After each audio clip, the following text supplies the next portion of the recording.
Hello world, I'm coming to you live from my dark ass bedroom. I'm trying something new with the lights. To say that I love true crime sounds crazy because why would I love true crime? I don't love true crime, but I am fascinated and intrigued by true crime content. Why they happened, how were these crimes resolved, you know what I'm saying? Whether it's an unsolved mystery or a crime that has been solved and the perpetrator has been punished. I find them so fascinating and interesting, and today I'm going to share with you some of the true crime cases that have boggled my mind for years. First case, the case of JonBenet Ramsey. This little girl was a beauty queen who was found slain in her basement. Her father found her. Thus began the mystery of who killed this little beautiful beauty queen, okay, in her own home. This happened in the 90s, so I was like a teenager. I'll never forget this case. I have thoughts on who I think committed this crime. This is all alleged. I'm not making any accusations or stating anything as if it's fact. This is all alleged. This is all my opinion. This is all for, what is it that the people say? Entertainment purposes only. So yeah, I don't think that we're ever going to find out who actually committed this crime against little JonBenet Ramsey. It's gonna go down as one of the biggest mysteries in America. So like, what is it with us as people that we have to know the truth? Listen, I would love to know who did this because it's such a mystery, and when there's a mystery that hasn't been solved, you find yourself wanting to solve the mystery. Not you specifically, but you want to know what the outcome was. I think that's one of the reasons why people are so fascinated by true crime. They just want to know who done it, why they do it, what you could do to prevent yourself from becoming a victim of one of these true crimes. Because with watching true crime content comes learning a lot about the inner workings of lunatics, the lunatics that commit these crimes. You know what I'm saying? You can learn kind of how to spot the red flags and try to just help yourself or someone that you love from becoming the victim of a true crime. Another case that has stuck with me it's the Idaho 4 case. The case of the 4 slain Idaho College students, Kaylee, Maddie, Xana, and Ethan. They were friends. Ethan and Xana were a couple. Kaylee and Maddie were best friends. And one night, the 4 of them were brutally taken off of this earth, allegedly by a man named Brian Kohberger. Oh boy, I have thoughts. I have so many thoughts on this case, and I don't want to speculate, man, because I don't know all the facts of the case. That's number one. None of us do. There's a lot of speculation about this case. What makes this case so fascinating to me is that when the world was first presented with the details of this case, it was told to us as if these 4 students were home alone, sleeping, and then an intruder came into the house, offed them all one by one while they were asleep in their beds. As the case has progressed, new details have come to light. As far as like what the autopsy reports say, it seems as if some of the victims were awake during the time of the attacks. You know what I'm saying? For example, Xana, she had a bunch of defensive wounds, and I believe Kaylee had a bunch of defensive wounds as well, which means they were awake and they were fighting for their lives. Oh boy, there's just like so much intrigue that surrounds this case because it's not every day that 4 people are attacked and taken off of this earth by allegedly one person within a span of like 16 to 20 minutes. Some people say it's impossible for Brian Kohberger to have acted alone. Some people think there's more people involved in this, that it wasn't just him. There are people who believe that Brian Kohberger is innocent. Then there are people that believe that he's 100% guilty. My thoughts are the following. I don't know, man. See, this is this is why it's so iffy to speculate or give your opinion on true crime cases, because we don't know all the facts. All we know is what we've been told by the media And as we all know, the media likes to control the narrative. So whatever it is that they want you to believe happened, that's the details, that's the news that they're going to report. Why do people think that Brian Kohberger is guilty of this? They think that he's guilty for several reasons. First of all, there was a knife sheath found. So the murder weapon, the alleged murder weapon, is a K-bar knife, which is like some type of a hunting knife. So the sheath to this knife was found underneath Maddie Mogan, which was one of the victims. They test this sheath for DNA and they found touch DNA in the snap button that closes the sheath. That's their main evidence, that they have his DNA found at the crime scene. We're going to get back to the whole touch DNA thing in a second. I just want to tell you more about what evidence they have. So then they have like phone records. They show his phone records, how his phone was off during the time of the attacks and then it was turned back on after the attacks. They showed his phone pinging right there in the area of the house where the crimes were committed the next morning, like around 9 something a.m. So it shows that he was there at the scene of the crime after the crime was committed.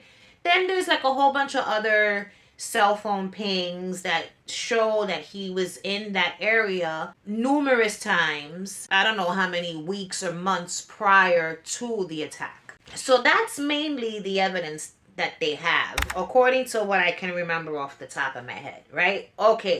For me, the whole cell phone being turned off during the time of the attacks, that's suspicious. But is it solid evidence that he committed this crime? But I'm not saying that he's innocent or guilty. I'm just telling you my thoughts. All the other times that his phone showed that he was in that area, we don't know why he was in that area. It could have been for any given reason. So the touch DNA evidence, for me, it's just not enough. If I was a juror in this case or a judge in this case, the whole cell phone records and the pinging and shit, yeah, it's suspicious, but it's not 100% concrete evidence, okay? When it comes to the touch DNA, I feel the same way. I feel like it is not good enough evidence to prove that Brian Kohberger committed these murders. And I'm going to tell you why. So according to Google, DNA is a molecule that contains the genetic code that is unique to every individual. The information coded in DNA is hereditary, meaning that it passes from parent to child. So touch DNA is defined as the body fluids or skin cells that are left behind on an object when it is handled by a suspect. How reliable is touch DNA?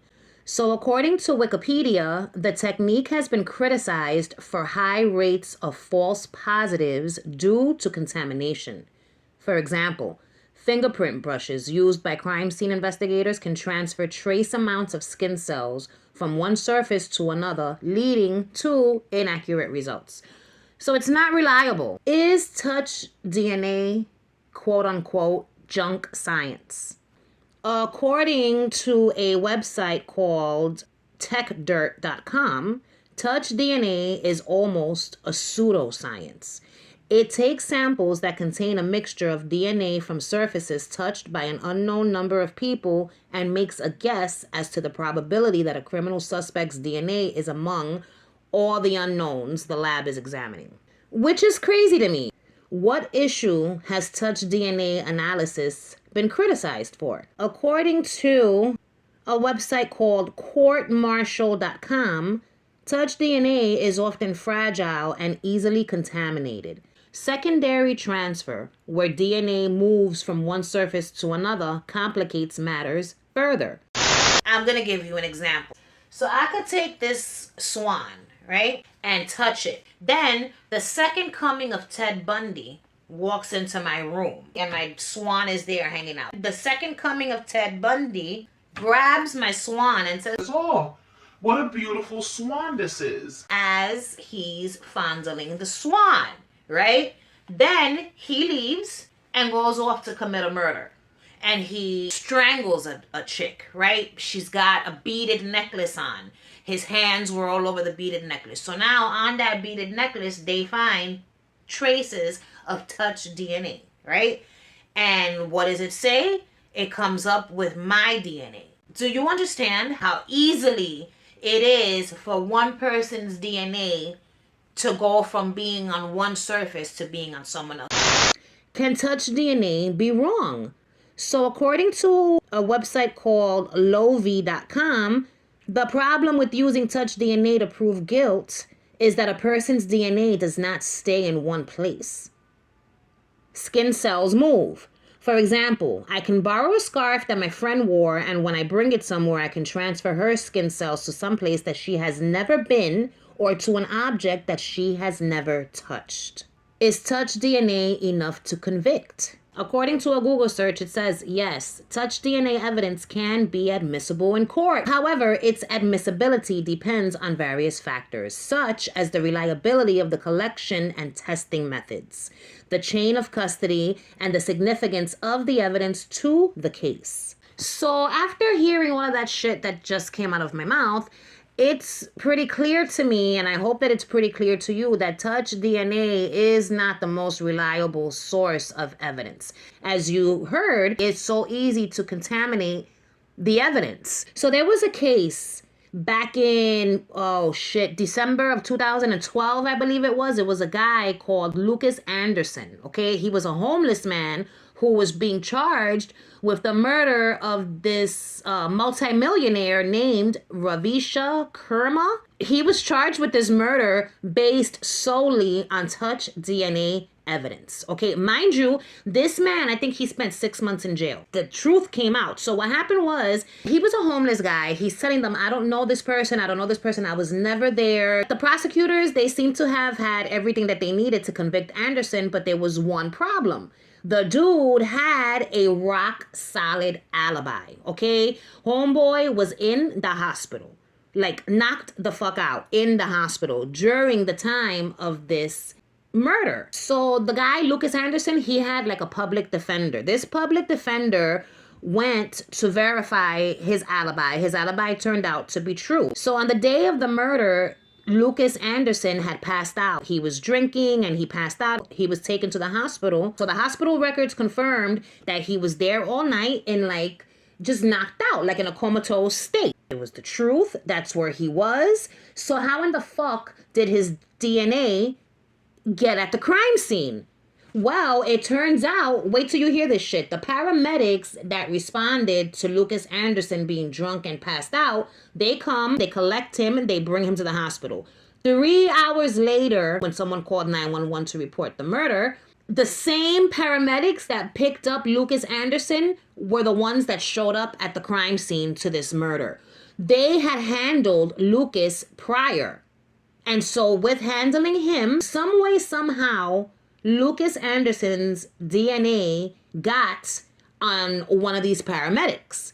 And when that paramedic went to go tend to the murder victim, Lukis's DNA was transferred from the paramedic to the fucking murder victim. So that's how his DNA got to the scene of the crime. But he was completely innocent. They ended up finding out what actually happened, and they found the actual perpetrator, and Lukis Anderson was released. So my point is, in the Brian Kohberger case, all the other evidence that they have against him is literally circumstantial evidence. There's no concrete evidence.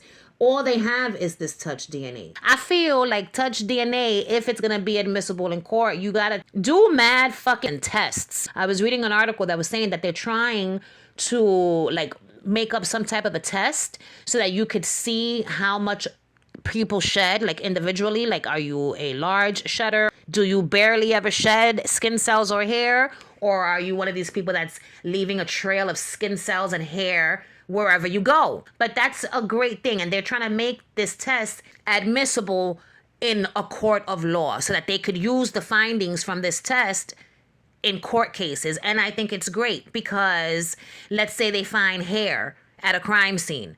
And it's your hair, but you were at the crime scene 2 weeks prior to the crime scene, and your hair is there, and that's the only shit that they find, so now they're accusing you of a murder.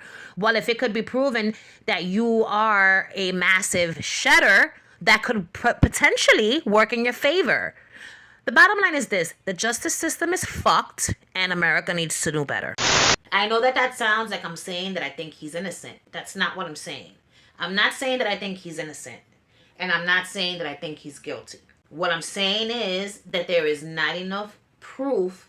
There's not enough 100% solid evidence that he did it. I'm just on the side of truth.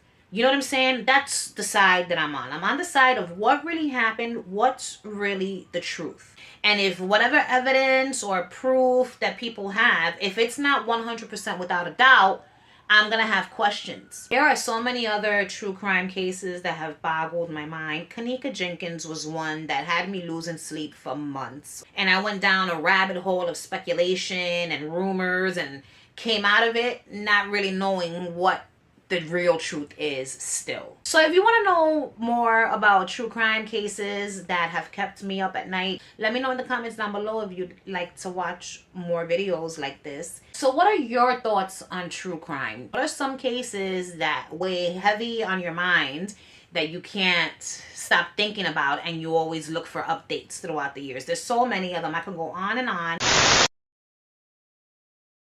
To all my Wentworth viewers, if you're following me here because you like Wentworth and you like to hear me talk about Wentworth, thank you, because I too love Wentworth and I love talking about Wentworth.